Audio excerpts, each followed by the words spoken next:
ഇന്നത്തെ കാറ്റത്തെ കിളിക്കൂട് എപ്പിസോഡ്. അള്ളേ, നിങ്ങളുടെ മോക്ക് വല്ല നാണം ഉണ്ടോ? എന്താടാ അവൾ ആ തെണ്ടിയോട് ഫാമിലി പ്ലാനിങ്ങിനെ കുറിച്ച് പറയുക എന്ന് വെച്ചാൽ എന്താടാ? അവനെ കല്യാണം കഴിച്ചാൽ പ്രസവിക്കുന്നതിനെ പറ്റി. അയ്യേ, ഇനി എന്തൊക്കെ ഞാൻ ഈ വീട്ടിൽ കേൾക്കണം. അവളെ ഞാൻ ഇന്നുണ്ടല്ലോ. എടി വാതിൽ തുറക്കടി, അമ്മ വന്നെന്ന് തോന്നുന്നു, ഞാൻ പിന്നെ വിളിക്കാം. തുറക്കടി. വാതിൽ ഉറക്കുമ്പോഴേ അമ്മ വന്ന് അടിക്കുന്നത്. എന്തിനാ അമ്മ അടിക്കുന്നത്? അമ്മയ്ക്ക് എന്താ പ്രാന്ത് പിടിച്ചോ? എനിക്കല്ലടി പ്രാന്ത്, നിനക്കാടി. അതേപോലെ അല്ലേ നീ അവൻ്റെ അടുത്ത് സംസാരിക്കുന്നത്? കേട്ട് നിൽക്കുന്നവർക്ക് പോലെ നാണക്കേടായിപ്പോയി. നീ നോക്കണ്ട, ഞാൻ കേട്ടതാ. കേട്ടെങ്കിൽ കണക്കായിപ്പോയി. ഞാൻ കല്യാണം കഴിക്കാൻ പോകുന്ന ആളുടെ അടുത്ത് എൻ്റെ ജീവിതത്തെക്കുറിച്ച് പ്ലാൻ ചെയ്യുന്ന ഒളിഞ്ഞു കേൾക്കുന്ന നിനക്കാണ് പ്രാന്ത്. കേട്ടില്ലേ അമ്മ? അവൾക്ക് അവൾ പറഞ്ഞത് കേട്ടില്ലേ അമ്മേ? ഇവളെ ഞാനുണ്ടല്ലോ കമ്പെടുത്ത് പിന്നെ അടിക്കുന്നു. അമ്മേ മതി അമ്മേ, നശിച്ചവളെ, നാണം കെട്ടവളെ. പിന്നെ കാണിക്കുന്നത് നിധി സുധീഷും കൂടെ ഡ്രൈവിംഗ് ടെസ്റ്റിന് പോകുന്നതാണ്. ഇവിടെയാണ് ടെസ്റ്റ് നടക്കുന്നത്. RT ഓഫീസർ അവിടെ കാണും. നിധി, ടെസ്റ്റ് എടുക്കാൻ വേറെ ആൾക്കാർ കാണും. ടെൻഷനൊന്നും വേണ്ട, ടെൻഷൻ ഇല്ലാതെ നിന്നാൽ മതി. നേരെ ആദ്യമേ ഓടിക്കാൻ പറയും, പിന്നെ എട്ടെടുക്കാൻ പറയും. നിധി, നമുക്ക് നേരെ ഒന്ന് ഓടിച്ചു നോക്കിയാലോ? നേരെ പോ, സ്ട്രെയിറ്റ് വാ, വളഞ്ഞു വാ, സ്ട്രെയിറ്റ് വാ. ഇനി 8 വരച്ചേക്കുന്ന അതിനകത്തൂടെ കയറി വാ. ഇതുവഴി ഇതിങ്ങനെ പോയിട്ട് വാ. ഏയ്, കാല് കുത്താൻ പാടില്ല. കാല് കയറ്റി വെച്ചേ, എന്നിട്ട് കറങ്ങി വാ. കയറ്റി ഇതിലേ ഇറക്ക്. എടോ, ടെൻഷനൊന്നും വേണ്ട. പിന്നെ സുധീഷ് പിന്നെ തള്ളിക്കൊടുക്കുന്നു. ഇതേപോലെ തന്നെ ഒന്ന് ഓടിച്ചേ. എടോ മതി, താൻ ഇനി റെസ്റ്റ് എടുത്തോ. ആദ്യം തന്നെ വേറൊരു കുട്ടിയെ എട്ടെടുക്കുന്നത്. എന്താ ഈ കുട്ടി കാണിക്കുന്നത്? ആദ്യം പോയി പഠിച്ചിട്ട് വാ, എന്നിട്ട് ലൈസൻസ് തരാം. അടുത്ത ആള്, അയാൾ നല്ലവണ്ണം ഓടിക്കുന്നുണ്ട്. എനിക്ക് ശരിക്കും ടെൻഷൻ ആവുന്നുണ്ട്. എന്തിന്? ആദ്യം ഇയാൾ ഓടിച്ചില്ലേ, അതേപോലെ ആ വരയിൽ കൂടെ ഓടിച്ചാൽ മതി. നെക്സ്റ്റ് നിധി, ദാ വരുന്നു സാർ. ടെൻഷൻ ഇല്ലാതെ ഓടിക്കേ. നിധി ഓടിച്ചോണ്ട് പോകുമ്പോൾ കാല് തറയിൽ കുത്തുന്നു. ശേ, എവിടുന്ന് വരുന്നു മനുഷ്യൻ്റെ സമയം എനക്കെടുത്ത്? ഇറങ്ങി പോവാൻ പറ. മതി മതി, ഇനി പഠിച്ചിട്ട് വന്നാൽ മതി. നിധി, തനിക്ക് എന്താടോ പറ്റിയത്? എനിക്ക് പേടിയാവുന്നു. എന്തിന്? എന്നാൽ ഞാൻ ഒരു തവണയും കൂടെ അവസരം ചോദിക്കാം. അടുത്ത തവണ ഇയാൾ നന്നായി ഓടിച്ച് കാണിക്കത്തില്ലയോ? ഞാനിപ്പോൾ പോയിട്ട് വരാം. സാറേ, നിധി നല്ലോണം ഓടിക്കും. നിധിക്ക് ഓരോ ചാൻസ് കൂടെ കൊടുത്തൂടെ? താനാരാ? നിധിയുടെ ഹസ്ബൻഡാ. നിധി നല്ലോണം ഓടിക്കും. സാറേ, ഇത്രയും ആൾക്കാരെ കണ്ട് പേടിച്ചിട്ടാ. റോഡിൽ 1000 വണ്ടി കാണും, അത് കണ്ട് പേടിക്കാൻ നിൽക്കുന്ന ആൾക്ക് പറ്റിയ പണിയല്ല ഇത്. Sir please sir.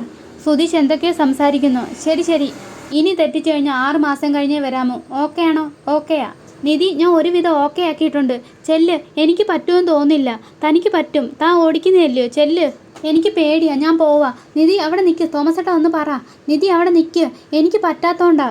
തനിക്ക് പിന്നെ എന്താ പറ്റുക? വലിയ വാചകം അടിക്കാൻ അറിയാമല്ലോ. പറയുമ്പോൾ വലിയ സ്വപ്നങ്ങളാണല്ലോ. സ്വന്തം കാര്യം നിൽക്കണം, ഇൻഡിപെൻഡൻ്റ് ആവണം, മഴയത്ത് ഒറ്റ കൈ കൊണ്ട് വണ്ടി ഓടിച്ച് പോകണം.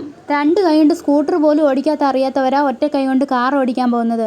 തനിക്ക് വാചകം അടിക്കാനല്ലാതെ സ്വന്തം കാര്യം ഒറ്റയ്ക്ക് ചെയ്യാൻ അറിഞ്ഞൂടാ. ഇവിടെ സ്ത്രീകൾ കണ്ടെയ്നർ, കപ്പൽ എന്ന് പറഞ്ഞുകൊണ്ട് ഓടിക്കുക, വിമാനം വരെ പറത്തുക. അപ്പോഴാണ് ഇവിടെ ഒരാൾ സ്കൂട്ടർ ഓടിക്കാൻ പേടിക്കുന്നത്. അതിന് കഴിവില്ലാത്തവർ ഇതിനിറങ്ങി പുറപ്പെടാൻ പോവല്ലേ. മോഹം മാത്രം പോരാ, അതിനുള്ള വിൽ പവർ കൂടെ വേണം. അത് ഇയാൾക്കില്ല. സുധീഷ് എന്തൊക്കെയോ പറയുന്നു. മതി, നിർത്ത്. എന്നെ ഒരുപാട് കൊച്ചാക്കാൻ നിൽക്കണ്ട. എനിക്കറിയാമോന്ന് ഞാൻ കാണിച്ചു തരാം. സാർ, നിധി റെഡിയാണ്. ഇത് ആദ്യമേ അങ്ങ് ചെയ്താൽ പോരായിരുന്നോ? പാസ്. കൺഗ്രാസ്. Thank you. അപ്പോൾ എൻ്റെ മോട്ടിവേഷൻ ഫലിച്ചു അല്ലേ? എന്ത് മോട്ടിവേഷൻ? മര്യാദയ്ക്ക് പറഞ്ഞപ്പോൾ നിധി കേട്ടില്ല. അപ്പോൾ ഒന്ന് ഇൻസൾട്ട് ചെയ്യാമെന്ന് വിചാരിച്ചു. അഭിമാനത്തിൽ തൊട്ട് കളിച്ചാൽ നിധി എന്തും ചെയ്യുമെന്ന് എനിക്കറിയാമായിരുന്നു. അതൊന്ന് ചെയ്ത് നോക്കി, വർക്കായി. നിധി ഇവിടെ നിൽക്കും, ഞാൻ ATM പോയിട്ട് വരാം. പിന്നെ കാണിക്കുന്നത് നീതുവിൻ്റെ വീടാണ്. നീതു എന്തിയെ? തമ്പുരാട്ടി ഇതുവരെ എണീറ്റ് വരണ്ടായോ? മണി 11 ആയിട്ടോ? അച്ഛനായാൽ പോരാ, മകൾ എന്താ ചെയ്യുന്നതെന്നും കൂടെ അറിയണം.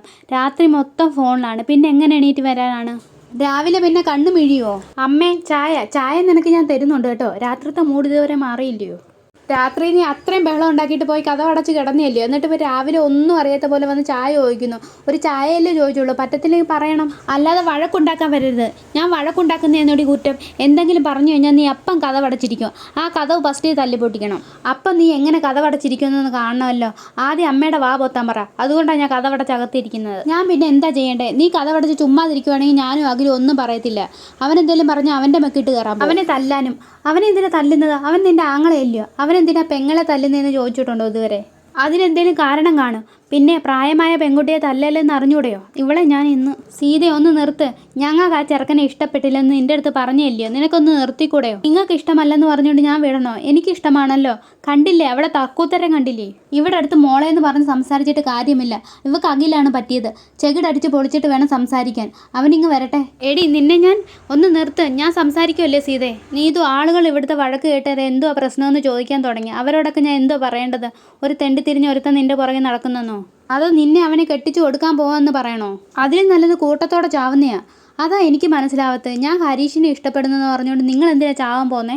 ഞാനും അവനും കല്യാണം കഴിച്ചു കഴിഞ്ഞാൽ നിങ്ങൾക്ക് എന്താ പ്രശ്നം? ഞങ്ങൾക്ക് നാട്ടുകാരുടെ മുഖത്ത് നോക്കണം. എന്നാൽ ഒരു കാര്യം ചെയ്യും, ആരെങ്കിലും ചോദിച്ചു കഴിഞ്ഞാലേ നിങ്ങൾക്കൊരു മകൾ അങ്ങനെ ഇല്ലയെന്ന് പറഞ്ഞാൽ മതി. നിങ്ങൾക്കൊരു മോൻ മാത്രമേ ഉള്ളൂ, അഖിലെന്നാ പേരെന്ന് പറഞ്ഞാൽ മതി. അഖിലേട്ടൻ എന്തായാലും നിങ്ങൾക്ക് നല്ലതാണല്ലോ ഒപ്പിച്ച് വെച്ചേക്കുന്നേ. ഹരീഷിൻ്റെ ഫോൺ വരുന്നു. അമ്മ തട്ടിപ്പറിക്കുന്നു. കണ്ടില്ലേ അവൻ ഇവിടെ നിന്ന് എന്താ പറഞ്ഞതെന്ന് അറിയാമോ? അവൾ വിളിച്ചാലേ അവൻ ഇങ്ങോട്ട് വിളിക്കത്തുള്ളൂ എന്നല്ലേ പറഞ്ഞേ? അവനാണ് ഇവളെ ഇങ്ങനെ ആക്കിയത്. നീ ഇനി അവനെ ഒന്ന് വിളിക്കുന്നോ എനിക്കൊന്ന് കാണണമല്ലോ. ഫോൺ എടുത്ത് എറിയുന്നോ? ഫോൺ തല്ലിപ്പൊട്ടിച്ചു അല്ലേ? അച്ഛാ ഫോൺ തല്ലിപ്പൊട്ടിച്ചത് കണ്ടില്ലേ അച്ഛാ? ഇനി നീ അവനോട് സംസാരിക്കുന്നത് എനിക്കൊന്ന് കാണണമല്ലോ. ഫോൺ തല്ലിപ്പൊട്ടിച്ചാൽ ഞാൻ അവനോട് സംസാരിക്കത്തില്ലെന്നാണോ വിചാരിക്കുന്നത്? ഞാൻ നേരിട്ട് പോയി സംസാരിക്കും.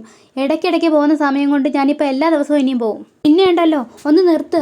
നിങ്ങളുടെ ഈ ഡ്രാമയൊന്നും എൻ്റെ അടുത്ത് പറ്റത്തില്ല. ഞാൻ നിർത്താനും പോകുന്നില്ല. ഒരു ഭക്ഷണം സ്വസ്ഥമായിട്ട് ഇവിടെ നിന്ന് കഴിക്കാതായിപ്പോയി. അവളോ ഇങ്ങനെ ആയിപ്പോയി. നിനക്കെങ്കിലും ഒന്നും മിണ്ടാതിരുന്നൂടെ? ഞാൻ മിണ്ടാതിരിക്കണോ അല്ലേ? അത്ര മേൽ പോലും നിങ്ങൾക്ക് അവളെ തിരുത്താൻ പറ്റത്തില്ലല്ലേ? അവസാനം നാറാൻ പോകുന്നത് നിങ്ങൾ തന്നെയാണ്. നോക്കിക്കോ. പിന്നെ കാണിക്കുന്നത് നിധി നടന്നു വരുമ്പോൾ നീതുവിൻ്റെ ചേട്ടൻ അവിടെ ഇരിക്കുന്നു. ദേ നോക്കടാ, ആരാ വരുന്നതെന്ന് നോക്കടാ. അഞ്ജലി, അഞ്ജലി, അഞ്ജലി. ചുറ്റും നോക്കണ്ട, നിന്നെ തന്നെ അഞ്ജലി എന്ന് വിളിച്ചത്. നീ എന്താ തിരിഞ്ഞു നോക്കാത്തത്? കുട്ടിയുടെ ശരിക്കുമുള്ള പേര് അഞ്ജലി എന്നാണോ? അല്ല, പിന്നെന്താ പേര്? അതൊന്നും അറിഞ്ഞൂടാ, പക്ഷെ ഞാൻ ഇട്ടേക്കുന്ന പേര് അഞ്ജലി എന്നാ. അത് മതി. അല്ലേ അഞ്ജലി, ആ പേരിടാനൊരു കാരണമുണ്ടല്ലോ. കാരണമുണ്ടല്ലോ. ആ കാരണം ആ മേഡവും കൂടെ അറിയണ്ടായോ? അറിയണം, അറിയിക്കണം. 5 ആണുങ്ങളെ നീ ഒറ്റയ്ക്ക് മാനേജ് ചെയ്യുന്നില്ലയോ? അതുകൊണ്ടാണ് അഞ്ജലി എന്ന് പേരിട്ടെ. ഹരീഷിന്റെ വർക്ക്ഷോപ്പിൽ ജോലി ചെയ്യുന്ന ശംഭു കാണുന്നു. ഇത് ഹരീഷേട്ടൻ്റെ ഏട്ടത്തിയല്ലയോ? അവിടെ നിന്ന് ഒരമ്മാവൻ ചോദിക്കുന്നത് എന്ത് തോന്നിവാസാടാ പറയുന്നത്? 5 ആണുങ്ങളുള്ള വീട്ടിൽ നിന്ന് ഈ കുട്ടി വന്നെന്ന് പറഞ്ഞുകൊണ്ട് ഈ കുട്ടി അഞ്ജലി എന്ന് വിളിക്കണോ? വിളിക്കണം അമ്മാവാ, അങ്ങനെ തന്നെ വിളിക്കണം. അഞ്ജലി കിളിക്കൂട്ടിൽ. സോഷ്യൽ മീഡിയയിൽ ഒരു പേജ് തുടങ്ങാം, നല്ല ഫോളോവേഴ്സ് ഉണ്ടാവും. ഇത് തിരിഞ്ഞ് വീട്ടിലേക്ക് പോകുന്നു. അഞ്ജലി അഞ്ജലി എന്ന് അവന്മാർ കളിയാക്കുന്നു. ഇത് ഹരീഷേട്ടനോട് പറഞ്ഞിട്ടേ ഉള്ളൂ കാര്യം. ശരിയാക്കി തരാമെന്ന് പറഞ്ഞ് ശംഭുവും പോകുന്നു. സുധീഷേട്ടാ, ഏട്ടത്തി പോയിട്ട് തിരിച്ചു വരുന്നു. എന്ത് പറ്റിയ ഏട്ടത്തി, സുഖമില്ലേ? ഈ എന്താടോ പറ്റിയത്? എന്താ മോളെ പറ്റിയത്? എന്താ ഏട്ടത്തി പറ്റിയത്? എന്താ നിധി പറ്റിയത്? എന്താ ഏട്ടത്തി പറ്റിയത്? എന്താ മോളെ പറ്റിയത്?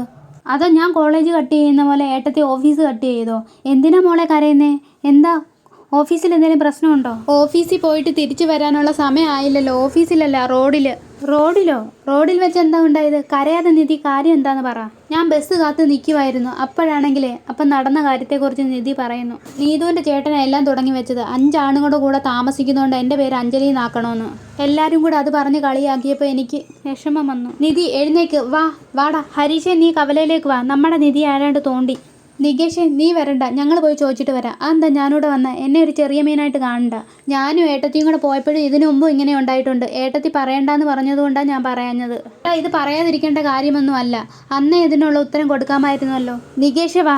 ഇത്രയും കാണിച്ചുകൊണ്ടാണ് ഇന്നത്തെ എപ്പിസോഡ് അവസാനിക്കുന്നത്. ഈ വീഡിയോ കാണുന്നത് സബ്സ്ക്രൈബ് ചെയ്യണേ.